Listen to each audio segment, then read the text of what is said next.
पिछले एपिसोड में हमने देखा ऐश जाइंट ड्रैगनाइट को पकड़ने के लिए पूरा तैयार बैठा हुआ था लाइट हाउस पे और फाइनली यार वो कुछ देर ट्राई करने के बाद जाइंट ड्रैगनाइट को दूसरी बारी में कैच कर लेता है। अब ऐश के पास जाइंट ड्रैगनाइट आ चुका था। अब यार ऐश उसको हील करवाने के लिए पोकेमॉन सेंटर में जाता है और वहां पर जब ड्रैगनाइट की पोकेबॉल स्कैन होती है तो पता चलता है कि ड्रैगनाइट के हाथ पे तो एक नाम लिखा हुआ है जो नाम है टॉड। ऐश पता करता है कि ये किसका नाम है, लेकिन पूरे यार टाउन में पूछने के बाद भी ऐश को पता नहीं चलता कि ये कौन है। लेकिन फाइनली एक बूढ़ा आदमी ऐश के पास आता है जो कि कहता है कि वो टॉड को जानता है। अब आगे ऐश वो बूढ़े आदमी से कहता है कि आप टॉड के बारे में जो कुछ भी जानते हैं मुझे सब कुछ प्लीज़ एकदम डिटेल में बता दीजिए। और तब वो बूढ़ा आदमी बताता है कि जो टॉड है ये बंदा एक्चुअली में सीवुड टाउन में ही रहा करता था, लेकिन ये बात आज की नहीं है, ये ऑलमोस्ट 70-80 साल पहले की बात है जब मैं एक काफ़ी छोटा सा बच्चा था। और मुझे याद है कि वो हमारे टाउन का सबसे स्ट्रॉन्गेस्ट ट्रेनर हुआ करता था और उस टाइम पर उसके पास एक बहुत ही ज़्यादा पावरफुल सा ड्रैगनाइट था जिसके साथ उसका बॉन्ड बहुत सही था और वो दोनों एक दूसरे को बहुत ज़्यादा प्यार करते थे। और वो जो टॉड नाम का बंदा है वो यहीं पे पास में जो लाइट हाउस है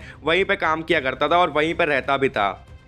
ऐश ये सुन के बहुत ज़्यादा शॉक हो जाता है और उसको यकीन नहीं होता कि ये बात लिटरली 70-80 साल पहले की है। ऐश वो बूढ़े आदमी से पूछता है कि आपको आगे भी कुछ पता है तो प्लीज़ मुझे ज़रूर बताइए। और वो बूढ़ा आदमी बताता है कि मुझे याद है टॉड और जो ड्रैगनाइट है वो अपने लाइट हाउस पर ही ऐसे ही कुछ मस्ती कर रहे थे और तभी अचानक से एक साइंटिस्ट का ग्रुप आया था जो कि बहुत ज़्यादा बड़ा था और वो सब लोग मिलकर टॉड के ड्रैगनाइट को ज़बरदस्ती किसी एक्सपेरिमेंट के लिए अपने साथ में ले गए। टॉड ने बहुत रोकने का ट्राई किया लेकिन फिर भी वो लोग नहीं माने और उसके ड्रैगनाइट को हमेशा के लिए दूर लेके चले गए। उसके बाद ड्रैगनाइट का क्या हुआ वो हमें कभी भी वापस नहीं देखने मिला और उस इंसिडेंट के बाद टॉड भी अंदर से एकदम टूट गया था और उसके बाद उसने भी सीवुड टाउन को छोड़ दिया और अब वो भी कहाँ पे है किसी को कोई आइडिया नहीं है, वो जिंदा भी है या फिर क्या हुआ उसके साथ किसी को भी नहीं पता। अब यार ये स्टोरी सुनने के बाद ऐश समझ जाता है कि ये जाइंट ड्रैगनाइट बार बार अलग अलग लाइट हाउस पे ही क्यों दिखाई देता है। वो समझ जाता है कि ये जो जाइंट ड्रैगनाइट है ये अपने ट्रेनर को ढूंढ रहा होता है, उसके लाइट हाउस को ढूंढ रहा होता है और फाइनली इसने ये सीवुड टाउन वाला लाइट हाउस ढूंढ लिया था और इसी वजह से यहाँ पे डेली आ रहा था, वो अपने ट्रेनर को ढूंढ रहा था बेसिकली। और यार ऐश ठान लेता है कि वो कैसे भी करके इस जाइंट ड्रैगनाइट को अपने ट्रेनर से ज़रूर मिलाएगा अगर वो अभी भी जिंदा है तो। लेकिन यार एक चीज़ ऐश को अभी भी समझ नहीं आ रही थी कि ये जो जाइंट ड्रैगनाइट है साइज़ में इतना ज़्यादा बड़ा कैसे हुआ, क्योंकि ये नॉर्मल साइज़ का बिल्कुल भी नहीं है, इसकी जो साइज़ है वो नेक्स्ट लेवल है। तो ऐश सोच रहा होता है कि ये इतना बड़ा कैसे हुआ वो भी पता लगाना पड़ेगा और तभी ऐश को याद आता है कि प्रोफेसर ओक डेफिनेटली कुछ रिसर्च करके ऐश को इस बारे में बता सकते हैं। ऐश तुरंत ही प्रोफेसर ओक को कॉल लगाता है और उनसे कहता है कि मैं आपको जाइंट ड्रैगनाइट की पोकेबॉल सेंड कर रहा हूँ, आप जल्दी से मुझे चेक करके पहले ये बताइए कि ये इतना ज़्यादा बड़ा हुआ कैसे है। प्रोफेसर ओक कहते हैं तुम्हें चिंता करने की कोई बात नहीं है, बस तुम्हारे पास वो पोकेबॉल है मुझे वो सेंड कर दो, बाकी मैं तुम्हें A to Z सब कुछ समझा दूंगा। अब यार प्रोफेसर ओक को ये काम करते करते ऑलमोस्ट 2-3 दिन हो जाते हैं और वो फाइनली ऐश को वापस कॉल करते हैं और यार ऐश को बोलते हैं कि मुझे पता चल चुका है कि ये ड्रैगनाइट का साइज़ इतना बड़ा हुआ कैसे है। और ऐश ये जानने के लिए बहुत ज़्यादा क्यूरियस था और वो बोलता है कि हाँ बताइए कैसे। प्रोफेसर ओक बताते हैं कि इस पर किसी ने तो एक्सपेरिमेंट किया हुआ है जिस एक्सपेरिमेंट की वजह से जितनी ज़्यादा इस ड्रैगनाइट की एज होती जाएगी उतना ही बड़ा इसका साइज़ भी होता जाएगा और इसकी जो एज है वो ऑलमोस्ट अभी 80 साल के बराबर है, जिसकी वजह से ये इतना ज़्यादा बड़ा हो रखा है।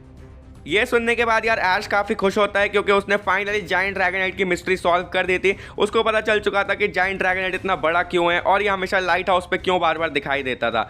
लेकिन यार अभी भी ऐश के पास 2 काम बचे थे, एक इसको वापस से नॉर्मल करना और एक यार ड्रैगनाइट को अपने ट्रेनर से मिलवाना।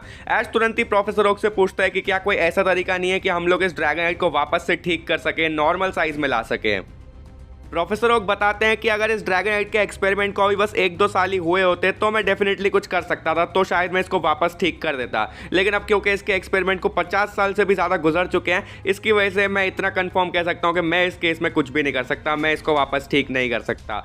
ऐश ये सुन के बहुत ज़्यादा दुखी हो जाता है और यार वो सोचता है कि अब वो क्या करेगा, वो ड्रैगनाइट को कैसे वापस ठीक करेगा।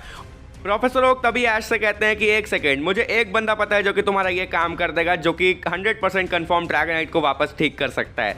ऐश ये सुन के बहुत ज़्यादा चौंक जाता है और कहता है कि वो कौन है और तभी प्रोफेसर ओक बताते हैं कि वो पहले मेरा ही स्टूडेंट रह चुका है जिसकी वजह से मुझे पता है कि वो डेफिनेटली ये काम कर देगा और उसका नाम है प्रोफेसर मैंग्रोव। प्रोफेसर ओक बताते हैं कि ये बहुत ही ज़्यादा पागल सा बंदा है तो ये तुमसे शायद नॉर्मली बात भी नहीं करेगा, लेकिन अगर तुमने उसको अपनी बैटलिंग स्किल्स दिखा दी अच्छी वाली तो ये पक्का तुम्हारा काम कर देगा। ऐश कहता है कि बैटल में तो आप समझिए मेरा काम हो गया, बैटल से तो मैं पक्का इंप्रेस कर ही दूंगा। और प्रोफेसर ओक कहते हैं कि ठीक है तो तुम इसके पास अपने ड्रैगनाइट को लेके जाओ, वो पक्का तुम्हारा काम कर देगा। और यार ऐश को सब कुछ एड्रेस वगैरह बता देते हैं प्रोफेसर ओक और ऐश तैयार हो जाता है प्रोफेसर मैंग्रोव के पास जाने के लिए। अब यार ऐश फाइनली सीवुड सिटी से निकल जाता है और आगे बढ़ने लग जाता है प्रोफेसर मैंग्रोव के पास जाने के लिए।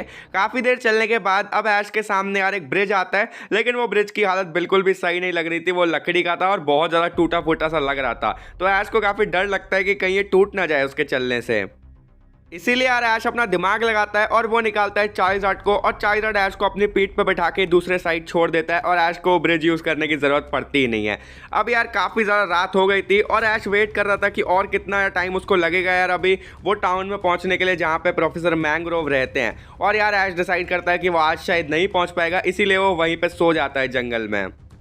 अब अगले दिन ऐश अपना सफर वापस से आगे कंटिन्यू करता है और तभी यार रास्ते में ऐश को एक बुरा बंदा दिखता है जो कि दूसरे लड़के को तंग कर रहा होता है, उसको फोकट में ही मार रहा होता है। और यार ऐश उसको बचाने के लिए बीच में आ जाता है और तुरंत ही पिकाचू से थंडरबोल्ट करने के लिए कहता है। लेकिन यार वो लड़का जो है वो भी तैयार था और उसके पास था राइचू, और वो अपने राइचू को थंडरबोल्ट करने के लिए कहता है और दोनों के अटैक ही टकरा जाते हैं। वो बुरा लड़का ऐश से गुस्से में कहता है कि तू हमारे बीच में क्यों आ रहा है, अगर वापस से तूने अटैक किया तो इस बार अच्छा नहीं होगा।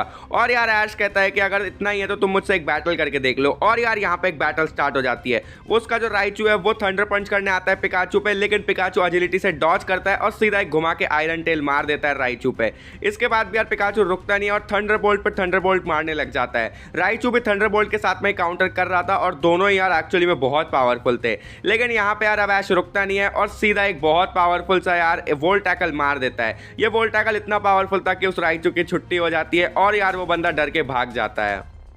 ऐश यार फिर उस दूसरे बंदे से पूछता है कि तुम्हें कुछ चोट वगैरह तो नहीं लगी ना, तुम ठीक हो ना? और वो बंदा बताता है कि हाँ मैं ठीक हूँ, और वो ऐश को थैंक यू बोलता है उसको बचाने के लिए। और यार तभी ऐश उसको बताता है कि मैं एक्चुअली स्केल रूट टाउन जा रहा हूँ, वहाँ पे मुझे प्रोफेसर मैंग्रोव से मिलना है, क्या तुम्हें पता है वो यहाँ से कितना दूर है? और तभी वो बंदा हंसता है और कहता है कि वो तो मेरे बड़े भाई हैं, मैं तुम्हें उनसे मिला सकता हूँ। और यार ऐश ये सुन के खुश हो जाता है और वो सोचता है कि चलो अब तो और बढ़िया काम हो गया, अब तो यार वो ईजिली मेरा काम कर ही देगा। और यार फिर ऐश उस बंदे के साथ में ही चला जाता है स्केल रूट टाउन के लिए। और फाइनली यार कुछ देर चलने के बाद ही ऐश और वो बंदा पहुंच जाते हैं स्केल रूट टाउन में। और यार फिर वो बंदा ऐश को लेके जाता है प्रोफेसर मैंग्रोव की लैब में, जहाँ पे यार ऐश मिलता है पहली बार प्रोफेसर मैंग्रोव से, जो कि यार बिल्कुल जैसे प्रोफेसर ओक ने बताया था वैसा ही था। वो बिल्कुल पागल था और बार बार ऐश के सामने कुछ ना कुछ जोक किए जा रहा था। और तभी वो जो बंदा है वो बताता है कि कैसे ऐश ने उसकी मदद करी, जिसकी वजह से उसका जो भी काम रहेगा प्लीज़ आप वो कर देना। वो ऐसा अपने बड़े भाई उस साइंटिस्ट से कहता है। और यार जो प्रोफेसर मैंग्रोव है वो ऑलरेडी ऐश से काफ़ी इंप्रेस था ये चीज़ सुन के, और वो तैयार हो जाता है ऐश की हेल्प करने के लिए। और अब यहीं पर हो जाता है एपिसोड खत्म। नेक्स्ट एपिसोड इंटरेस्टिंग होगा, उसके लिए लाइक कर दो। अभी से 1000 लाइक का एम रखते हैं। और चैनल पर नए सब्सक्राइब नहीं किया सब्सक्राइब करो, बेल आइकन दबा देना, जिससे जैसे ही नई वीडियो आए तुमको तुरंत ही नोटिफिकेशन जरूर मिल जाए। और एंड स्क्रीन से दूसरा एपिसोड भी जरूर चेकआउट कर सकते हो। बाकी मिलूंगा ऐसी किसी और नई वीडियो के साथ, तब तक के लिए गुड बाय।